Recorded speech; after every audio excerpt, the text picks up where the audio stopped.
पकड़े हुए ऐसा यहाँ पे लिखा हुआ आवाज आती है। पहले शेयर करिए। ठीक है।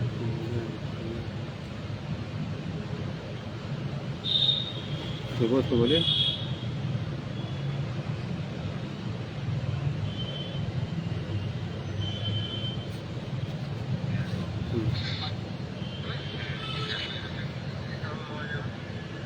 तो जी मुझे भेज दो।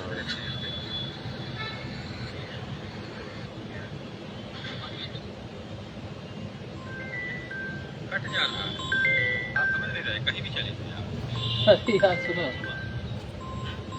कल नहीं गया।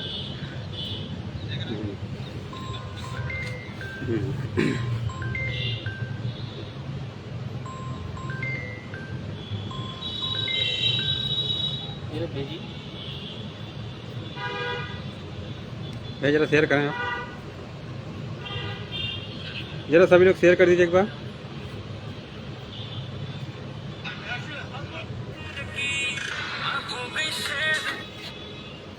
जय भीम राहुल भाई,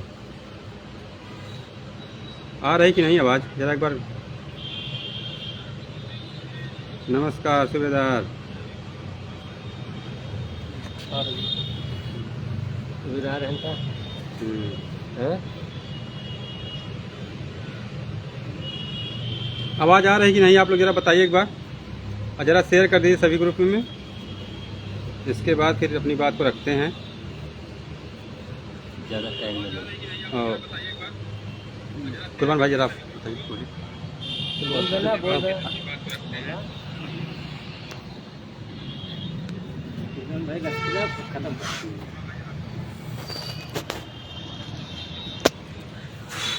लाइव सेशन में जुड़ने के लिए सभी साथियों का बहुत बहुत धन्यवाद। साथियों अब रखेंगे, आप रखिए, पहले रखिए बात।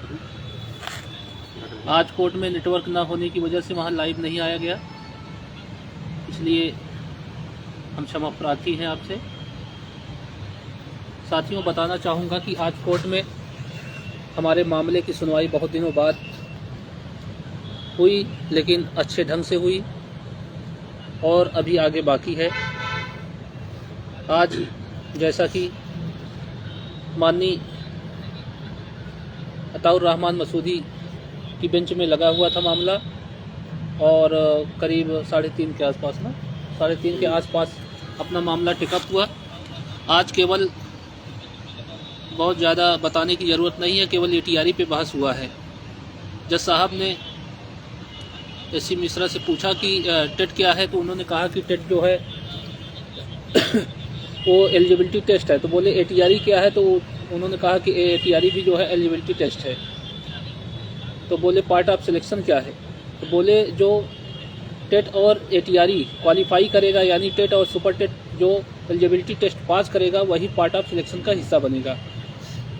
आज केवल एटीआरई पर उन्होंने बोलने का प्रयास किया, और अब ये बहस समझ लीजिए कंटिन्यू ही है, क्योंकि कल सैटरडे हो जाएगा, मंडे को फिर आपका केस लगा हुआ है। और अभी हमारे वकील को बोलना बाकी है। उन्होंने कहा कि हमको अच्छे से मेंशन करवा दीजिए, हम लोग रुके हुए हैं यहाँ लखनऊ में।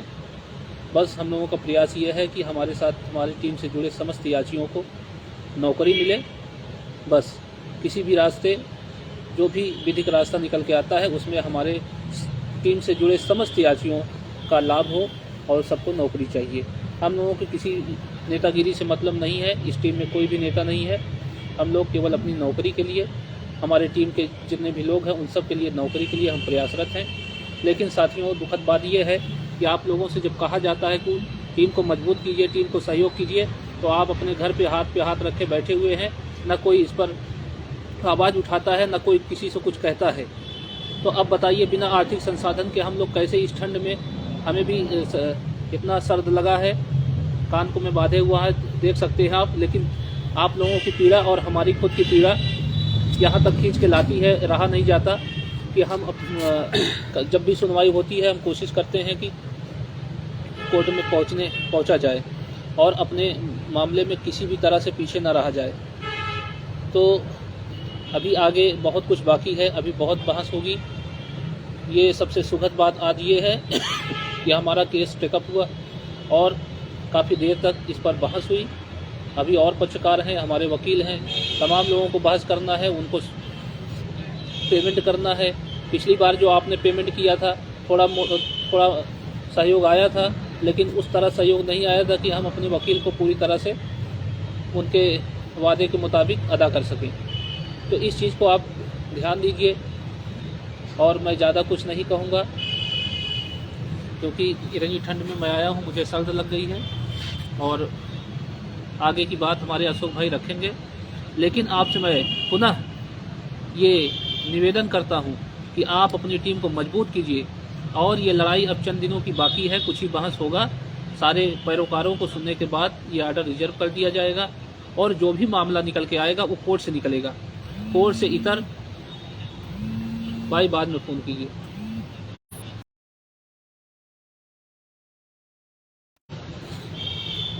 साथियों, जो कहते हैं कि हमारे वकील, आज पता चल गया, कम से कम आने से ये पता चलता है, कहते हैं कि हमारे वकील के भरोसे सब कोई रहते हैं, लेकिन जब आज सुनवाई शुरू हुई तो कहाँ गया उनका वकील। लेकिन वो कोई बात नहीं है, हो सकता है किसी को कोई ज़रूरी काम आ गया हो, इस चीज़ को हम समझते हैं। हम किसी के यहाँ टांग खिंचाई करने के लिए नहीं आए हैं। हम उनके भी टीम से, उनके तमाम जो प्रतिनिधित्व कर रहे हैं, उनसे भी हाथ जोड़ करके निवेदन करता हूं कि अगली डेट पर अपने वकील को लाएं। अगर वो उसका नेतृत्व करता है तो बिल्कुल नेतृत्व करें, अच्छे ढंग से करें। हमारा पूरा सहयोग और सपोर्ट है। किसी भी टीम के किसी भी वकील को हमारा पूरा सपोर्ट है, सहयोग है। और हम अपने टीम के समस्त साथियों से कहना चाहेंगे कि आप भी अपने टीम को मजबूती के साथ खड़ा रखिए ताकि आने वाले समय में हम कहीं से भी कमज़ोर न पड़ें, क्योंकि ये लड़ाई आखिरी है। और इस समय देख रहे हैं 69,000 का मुद्दा किस तरह विधानसभा में, सदन के अंदर बड़ी गंभीरता से उठाया जा रहा है। चारों तरफ जो है इस चीज़ से हर मंत्री संतरी वाकिफ हो चुके हैं। और आप लोग मजबूती के साथ खड़े रहेंगे तो हम लोग भी यहाँ मजबूती के साथ डटे रहेंगे अपने वकील को लेकर के।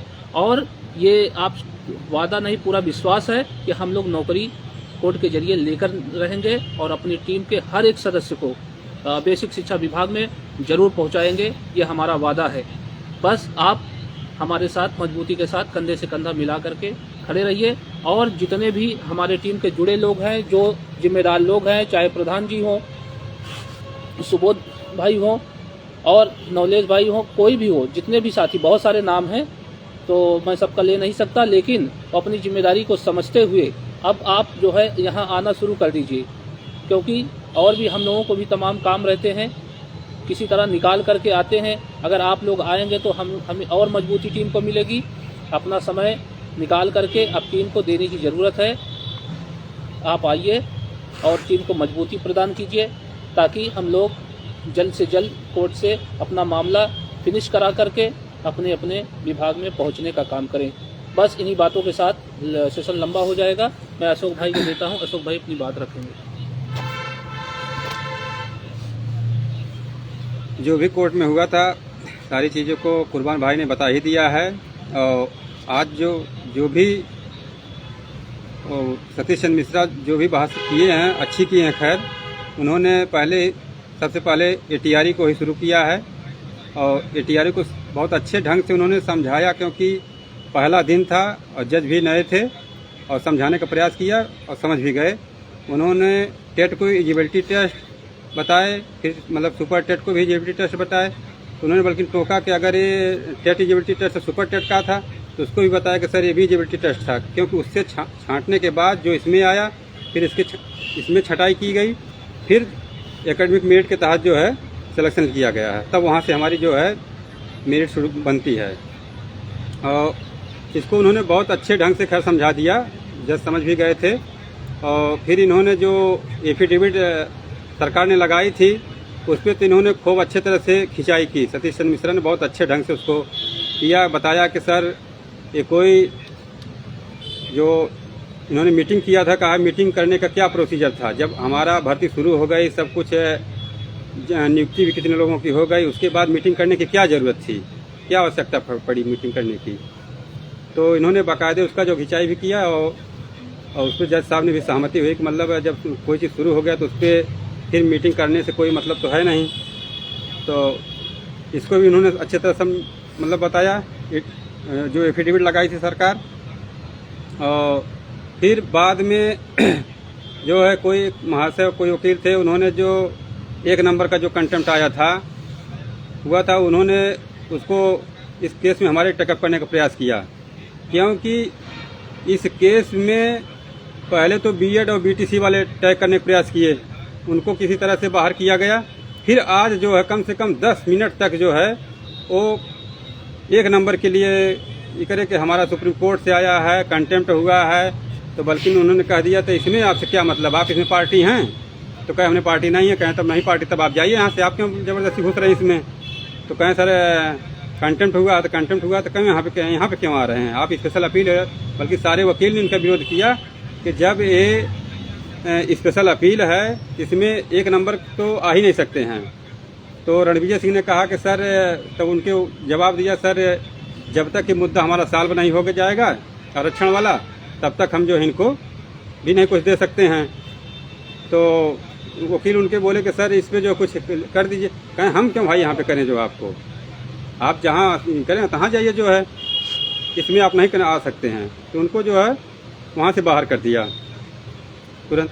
सिर्फ हमारा एक ही इसमें मुद्दा है स्पेशल अपील में, आरक्षण का है।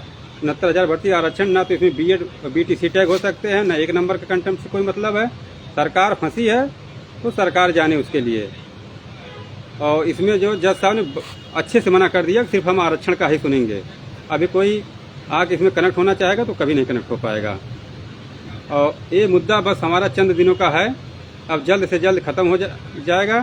क्योंकि आज जिस तरह से बहस लगी है, फिर इसके बाद जिस तरह से सरकार ने भी कंटिन्यू के लिए बोला है कि सर कंटिन्यू कर दीजिए, मंडे को अगर ये वर्किंग डे हमारा मंडे से है, मंडे से फिर शुरू रहेगा।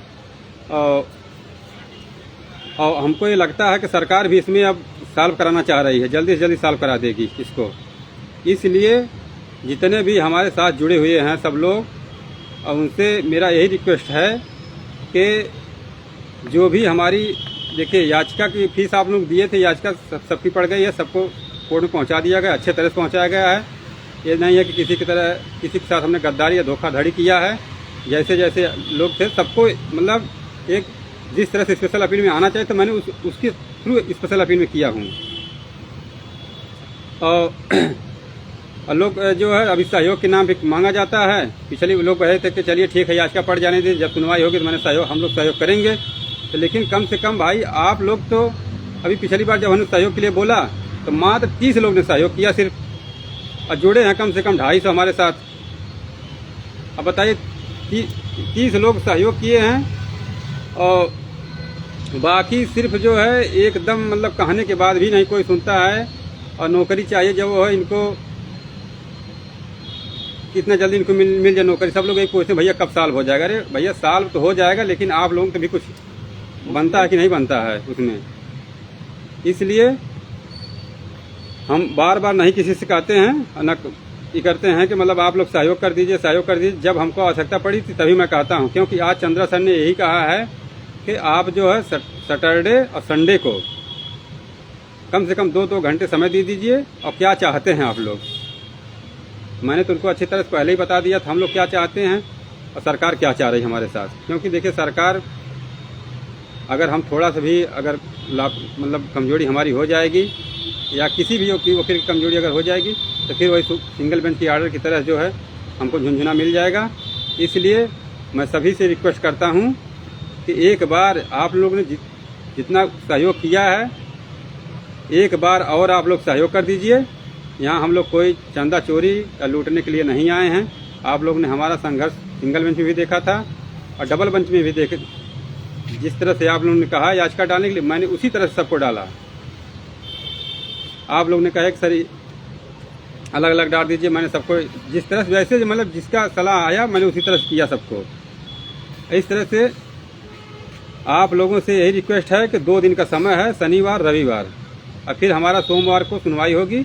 और उसमें जरूर ऐसा नहीं है कि एक वकील बोलेगा फिर दूसरा वकील ना। देखिए आज क्या है, इतनी मजबूती के साथ बहुत सारे वकील थे, हम किसी का नाम नहीं लेना चाहते हैं कि किसका नाम लिया जाए, और हम सबको पहचानते भी नहीं हैं। लेकिन ये नहीं है कि सारे वकील थे वहाँ पर उपस्थित। ये कोई कह दे कि किसी का वकील नहीं था, तो सबके वकील थे और सबके वकील की सहमति से भी ये कंटिन्यू डेट लगी। आज पहली बार ऐसा मिला है कि सारे वकील उपस्थित थे वहाँ पे। अगर ये कोई झूठा कहे कि किसी से पूछ लीजिए कि उनका वकील नहीं था, अरे भाई किसका वकील नहीं था ये बताए पहले, वकील सबके थे। बोलने का मौका एक ही आदमी को मिलेगा ना। सतीश मिश्रा ने पहले सर ने बोलने को शुरू किए तो वो अपनी बहस पूरी किए। देखिए 3:45 पे कोर्ट भी आज उठ गई है, 4:15 बजे उठती थी, आज 3:45 पे उठ गई और लगभग 3:15 बजे हमारा केस टेकअप हुआ था। आधा घंटा से ऊपर पूरी बहस चली है। तो पूरी आज हमारी जो बहस थी वो एटीआरई को लेके ही थी।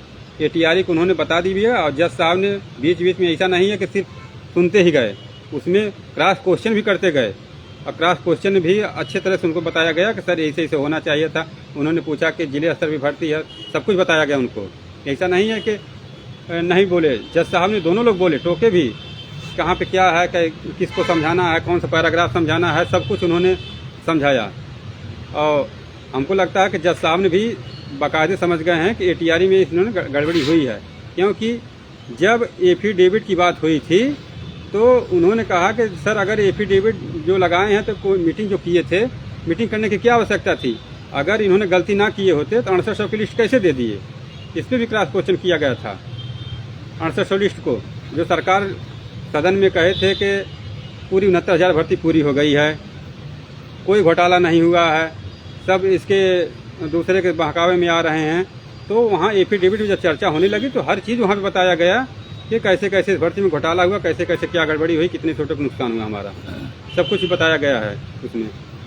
कोई ये ना कहे कि सिर्फ जो है और एक नंबर का भी मैंने बता दिया था कि एक नंबर पे भी उसमें क्रॉस क्वेश्चन जज साहब ने भी किया, बाकायदे उनको बाहर भी कर दिया कि आप यहाँ पे नहीं आ सकते, उनको आप जाइए जो है। लास्ट में कहीं आप इलाहाबाद से आए, उन्होंने कहा हाँ सर आए हैं, तो कहें तो फिर आप जाइए जो यहाँ से, तुरंत उनको नकार दिया। इसलिए हमारा मुद्दा अब बहुत ज़्यादा नहीं चलेगा। ज़्यादा ज़्यादा जितने वकील हैं हो सकता है कि एक दिन सबको मौका मिले बोलने का। और मुझे लगता है कि सोमवार को फिर सतीश मिश्रा एक बार फिर अपनी बातों को जो है उन्होंने रिपीट करेंगे और बोलेंगे, समझाएंगे पूरी बाकायदे। अभी देखिए जितना हमारे आरक्षण पे वकील बोलेंगे उतनी हमको मजबूती मिलेगी। एक आदमी अगर एटीआरई पे बोल देगा तो समझिए कोई कह दे कि अरे वो तो एटीआरई बहस कर दिए, चलिए हमको नहीं बोलने की कोई ज़रूरत नहीं, हमको क्या फायदा हो करने से। इसलिए जितने भी वकील हैं सबको बुलवाया जाएगा, सब एटीआरई पे बोलेंगे, तभी हमको हमारी जो जीत हो पाएगी। नहीं तो अगर एटीआरई हम लोग किसी तरह से हार गए, हारेंगे तो है नहीं, क्योंकि इसमें तो कोई दम ही नहीं है। एटीआरई तो हमको 100% हम लोग जीते हैं और जीतेंगे भी, ये जान लीजिए।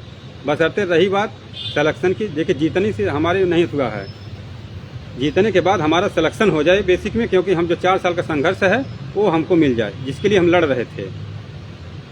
इसलिए हमारा ये है कि जितने भी अगर याची कंसीडर हो जाएं, क्योंकि जज साहब ने एक बार और टोका कि जैसे वो कहे कि सर घोटाला हुआ, गड़बड़ी हुई, 68 सीटों का गड़बड़ हुआ है, तो कहे कि क्या जब 68 सीटों का घोटाला हुआ है तो क्या जो सिलेक्शन कर रहे हैं सामान्य वाले, क्या उनको बाहर कर दिया जाए?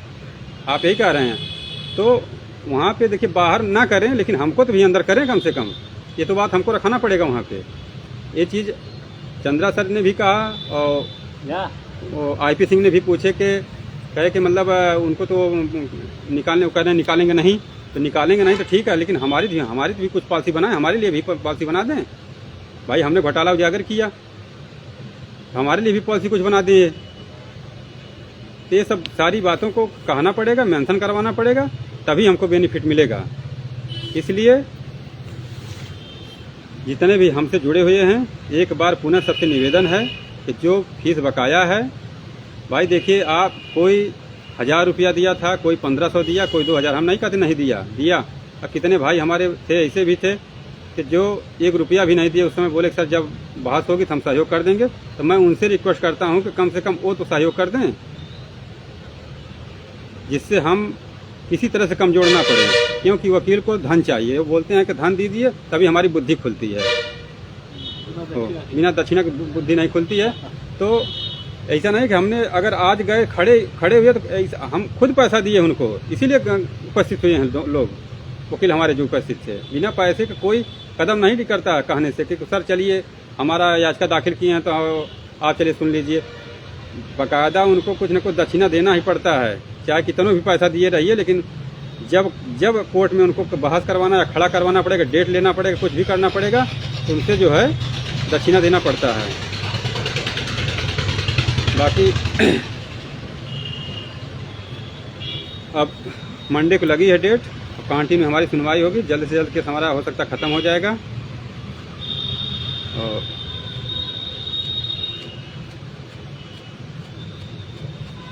ठीक है बा रख रहे हैं। रमेश भाई पूछ रहे हैं मायापति भाई कहाँ हैं? अरे भैया बाटी जिए तो बाटी यही बाटी नहीं तो सतवा लगा ही पीछे पीछे, इनका सब ठेल के लग जाए थी। साथियों, जैसा कि अशोक भाई ने अपनी बात बहुत गंभीरता के साथ रखा और इस पर न केवल सुना ही जाए बल्कि इस पर अमल भी किया जाए, तो जितने भी साथी हैं, चाहे वो मुकेश भाई हों, चाहे नवलेश हों, चाहे रमेश हो, प्रधान जी हों, सीबू हों, जितने भी साथी हैं टीम से जुड़े हुए, सबकी जिम्मेदारी बनती है। आलम भाई हों तो अनिकेत भाई हों, सबकी जिम्मेदारी है, सब अपने स्तर से लग जाए और जिसको भी समय मिलता है वो लखनऊ जरूर आए, ताकि हम लोगों को मजबूती मिले, टीम को मजबूती मिले। और केवल हम लोग यहाँ बैठे नहीं हैं लखनऊ में, बल्कि उसके लिए प्रयासरत हैं। जैसा कि शिखा बहन के नेतृत्व में मीडिएशन की भी बात चल रही है, समझौते की बात चल रही है, हम लोग दोनों तरफ से चल रहे हैं, लेकिन जो कुछ हमें मिलेगा वो कोर्ट के जरिए मिलेगा। हम दोनों तरफ से लगे हुए हैं, जिस रास्ते भी हमें नौकरी मिले तो मिले, हम उसके लिए तैयार हैं, अब पूरी कोशिश में लगे हैं। लेकिन जैसा कि आप लोगों ने सदन के अंदर देखा, माननीय संसदीय मंत्री जी ने कहा कि जो कोर्ट का आदेश होगा हम उसे मानेंगे, अक्षरशः पालन करेंगे। तो इसलिए हम लोग कोर्ट में लगे हैं और जिस दिन हम लोग कोर्ट से आर्डर करवा ले गए तो हम लोगों को बेसिक में जाने से कोई रोक नहीं पाएगा। साथियों, इसलिए मैं आपसे पुनः निवेदन के साथ अपनी बात को ख़त्म करता हूं कि आप लोग टीम को मजबूत कीजिए और टीम को हर स्तर पर सहयोग करने की कोशिश कीजिए। बहुत बहुत धन्यवाद टीम से जुड़ने वाले, इस लाइव सेशन को देखने वाले साथियों को। बाकी एक दिन ग्रुप में चल रहा था कि डिफेक्टिव है, तो मैं सभी को बता देना चाहता हूं कि डिफेक्ट से हमारा कोई इशू नहीं है, कंडोनेंट डिले उसमें लगा हुआ है। जब बहस होगी, जब सबमिशन किया जाएगा, सब पे कंडोनेंट डिले लगा हुआ है, उसको सर एक बार बता दिया जाएगा कि सर डिले कंडोनेंट लगा हुआ है। उसमें कोई किसी को दिक्कत नहीं होनी चाहिए कि हमारे याचिका में डिफेक्ट लगा है। देखिए सभी में डिफेक्ट लगा हुआ है, ऐसा नहीं है कि किसी में डिफेक्ट नहीं, सब में डिफेक्ट लगा हुआ है। बस एक जिस दिन सबमिशन होगा उस दिन हम सबकी सबमिशन करा के डिफेक्टिव हटवा देंगे। उसके लिए कोई परेशान ना हो कि सर मेरे में डिफेक्ट लग गया है तो मेरी याचिका, अरे अगर डिफेक्ट लगा है तो अगर गलत याचिका पड़ती तो पहली बात कनेक्ट ही नहीं होती, पहले ही बाहर हो जाती। डिफेक्ट लग के कनेक्ट नहीं होती है कभी। इतना तो कम से कम आप लोगों को सोचना ही चाहिए कि सिर्फ डिफेक्ट लिखने से उसमें हर चीज़ प्रोसीजर लगा हुआ है तब कनेक्ट हुई है। उसमें सब कुछ सेक्शन 5 लगा रहता है, जब क्योंकि स्पेशल अपील का समय 30 दिन होता है। 30 दिन बाद जो भी याचिका आएगी सब पे डिफेक्ट लगेगा, लिख के आता है। जब आर्डर आएगा तो सब पे डिफेक्ट हट जाएगा। इसकी किसी को कोई टेंशन लेने की जरूरत नहीं है।